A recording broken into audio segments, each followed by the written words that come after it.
Chilli sauce chicken, এটা আমার recipe.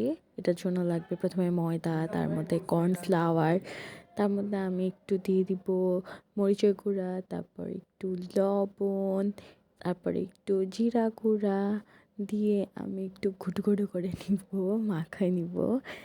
তারপর সুন্দর করে মিক্স হয়ে গেলে আমি এর মধ্যে রাখবো চিকেনের কিউব, যেটা আমি ম্যারিনেট করে রেখেছিলাম কিন্তু ভিডিও করা হয় নাই।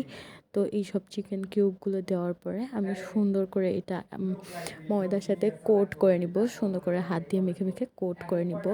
এই কোট করার পরে আমি গরম তেলে সবগুলো চিকেন ভালোভাবে ফ্রাই করে নিব। হ্যাঁ, খুব ভালোভাবে রেড ব্রাউন করে ভেজে নিব।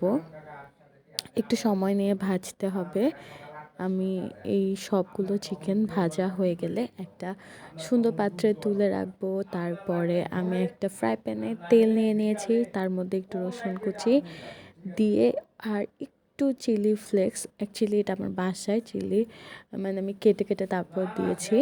তারপর একটু নাড়ানাড়ি করে তারপরে এর মধ্যে আমি দিয়ে দিব অনেকগুলা টমেটো সস, অ্যান্ড দেন একটু নেড়ে ছেড়ে আমি আরেকবার দিয়ে দিব একটু সয়া সস। হ্যাঁ, আমি পরিমাণ মতো দিচ্ছি, আমার কাছে মনে হচ্ছে একটু বেশি হয়ে গেছে, পরে আমি একটু তুলেও রাখছি। অ্যান্ড দেন আর একটু টমেটো সস, যারা টমেটো সস বা অন্য কিছু দিয়ে রান্না করতে চান তারা অবশ্যই দুইবারে সস ইউজ করবেন, একবারে করবেন না।